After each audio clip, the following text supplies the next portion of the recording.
खबर आगरा से, वहां के मनोना कांड में राजनीति शुरू हो गई। एक और पीड़ित ने कहा कि अगर उसे 8 दिन में इंसाफ नहीं मिला तो वो आत्मदाह कर लेगी।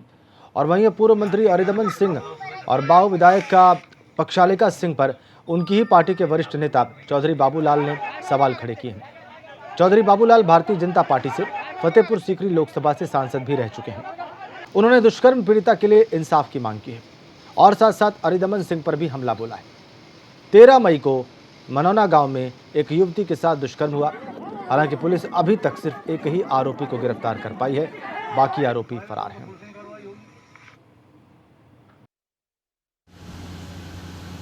योगी जी, आपसे मेरा निवेदन है कि मुझे न्याय दिलवाएं। राजा बदाहर वाले उनकी पत्नी पक्षालिका ने हमें पंचायत में बुलाया। जब हमने उनकी बात नहीं मानी तो उन्होंने मेरे परिवार वालों को पिटवाया। अगर हमें 8 दिन के अंदर हमें न्याय नहीं मिला तो मैं और मेरे परिवार वाले आत्महत्या कर लेंगे और उसके जिम्मेदार होंगे राजा बदाहर वाले और उनकी पत्नी पक्षालिका। बनार थाना तहसील बहा का मनोना गांव का है। जिस तरीके से वहाँ एक लड़की के साथ रेप हुआ और उसमें पुलिस न जाने किस दबाव में काम कर रही है, तुरंत उस जो दोषी है उनके खिलाफ कार्रवाई की जाए और उनको तुरंत गिरफ्तारी दी जाए। ये पंचायत हुई, मेरा मांग है शासन से, प्रशासन से, उसको तुरंत सस्पेंड किया जाए और लॉकडाउन के पीरियड में, महामारी के पीरियड में, जहाँ सरकार का और जहाँ प्रशासन का ये नियम है कि 5 आदमी से ज़्यादा कोई इकट्ठा नहीं होगा, उस जगह पे पंचायत पीड़ित परिवार के घर पर बुलाई जा रही है। ये सरासर पार्टी के नियमों का, सरकार के नियमों का उल्लंघन है। ये पॉस्को का मामला है। माइनर लड़की है और बिल्कुल गरीब परिवार से लड़की है। उनके साथ ही दबंगों ने, अपराधियों ने जिन जैसे कुकृत्य किया है, भाई उनको नहीं जेल देंगे तो किसको भेजेंगे। और पूरा ये संरक्षण, क्योंकि वो अपराधी किस्म के व्यक्ति हैं, सुग्रीव चौहान जो ब्लॉक प्रमुख हैं, उन्हीं के परिवारजन इसमें सम्मिलित हैं और खुद ही अपराधी रह चुके हैं। 302 का मामला उन पर दर्ज है, 307 का मामला पूरा दर्ज है। वो आपको ये प्रेस नोट पे उनकी तारीखियाँ आपको सब सम्मिलित होंगी। और जो वहाँ हैं वो लोग भी, उनमें भी उनका आपराधिक इतिहास है, तो वो बेचारे गरीब बोलने की स्थिति में नहीं है।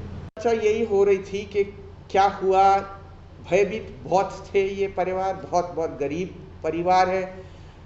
राज साहब भी हमारे साथ थे। राज साहब ने सीओ साहब से ये बात पूछी कि एक नामजद है, 3 अज्ञात हैं, वो अज्ञात वाले आप लोग कब अरेस्ट करोगे? तो सीओ साहब का जवाब ये था कि लड़की जब अपना बयान देगी तब हम लोग देखते हैं क्या नाम आते हैं। इसमें प्रॉब्लम क्या आ रही है पुलिस को, ये क्यों नहीं पुलिस इसमें कार्रवाई कर रही है? जब ये बात हो रही थी, एक बच्चा बीच में आके बैठ गया और वीडियोग्राफी इस चीज़ का कर रहा था। तो ऑब्जेक्शन हम लोग उठाए कि तुम वीडियोग्राफी कर क्यों रहे हो और तुम हो कौन?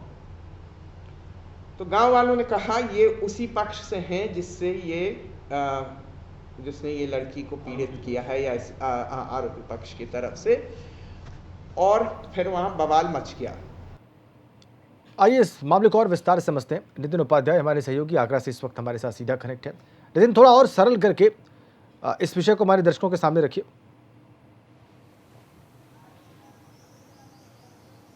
देखिए राजेंद्र, ये घटना हुई है 13 तारीख को, थाना बनाहट के मनोना गांव की घटना है। एक नाबालिग युवती के साथ 4 लोगों ने दुष्कर्म किया, जिसमें एक नामजद व्यक्ति जितेंद्र को पुलिस ने गिरफ्तार कर लिया है। 3 अज्ञात हैं। रात की ये घटना हुई।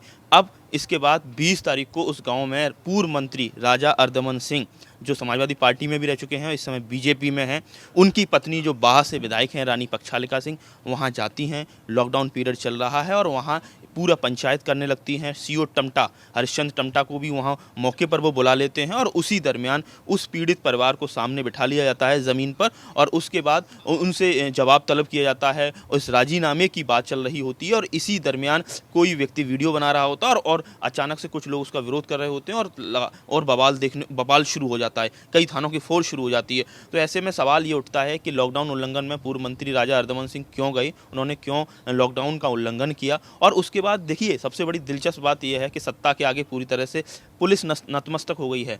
अर्दमन सिंह और उनकी जो पत्नी है, विधायक हैं बाहा से, वो खुद वहाँ पंचायत करने गई, लेकिन पुलिस ने लॉकडाउन उल्लंघन में उनका नाम नहीं दर्ज किया है। गौरव परिहार समेत 8 लोग और 20 से 25 अज्ञात लोगों के खिलाफ 188, 269 और अन्य महामारी एक्ट में मुकदमा पंजीकृत है। सवाल ये उठता है कि जो व्यक्ति खुद लॉकडाउन का उल्लंघन को लीड कर रहे हैं, जो पूर्व मंत्री अर्दमन सिंह हैं या बाहा से जो विधायक पक्षालिका सिंह हैं, उन पर कोई कानूनी कार्रवाई नहीं हुई, क्योंकि वो सत्तारूढ़ पार्टी की विधायक हैं, पूर्व मंत्री हैं, एक पुराना राजघराने से ताल्लुक़ रखते हैं। तो ऐसे में सत्ता के आगे पूरी तरह से पुलिस नतमस्तक नजर आ रही है। अब इस मामले में तूल इसलिए पकड़ रहा है कि बीजेपी के ही जो पूर्व सांसद हैं, उन्होंने इस मामले में अर्दमन सिंह पर कार्रवाई की बात कही है, उस लड़की को इंसाफ दिलाने की बात कही है। इसके साथ ही महत्वपूर्ण बात यह है कि लड़की ने कल अपना बयान जारी कहा है और ये कहा है कि अगर 8 दिन में उसको इंसाफ नहीं मिलता तो वो और उसका पूरा परिवार आत्मदाह कर लेंगे। तो ऐसे में सवाल ये उठता है कि अगर कोई एक्सीडेंट होता है, कोई दुर्घटना अगर बढ़ती है, तो प्रदेश की राजनीति में भूचाल आ जाएगा। इस पूरे मामले में मुख्यमंत्री को अपने स्तर पर संज्ञान लेने की ज़रूरत है, क्योंकि बहुत ही संवेदनशील ये मसला हो चुका है और आगरा की राजनीति में ये लगातार मामला तूल पकड़ रहा है। हालांकि राजा अर्दमन सिंह का ये कहना है कि ये सब उनके विरोधियों की साजिश है, और जो जानकारी मिली है उसके मुताबिक वो जल्द ही मुख्यमंत्री के सामने मिलकर वो अपना पक्ष रखने जा रहे हैं। तो कुल मिला के कहा जाए कि एक जो नाबालिग युवती है उसको एक तो इंसाफ नहीं मिल रहा, जो अज्ञात लोग हैं, दूसरे इस तरह की चीजें भी साथ में हो रही हैं। पुलिस की भूमिका पूरी तरह से सवालों के घेरे में है, क्योंकि पूरी तरह से लापरवाह लचर रही है और लॉकडाउन उल्लंघन में भी एक तरफा कार्रवाई हुई है। बहुत शुक्रिया आपका।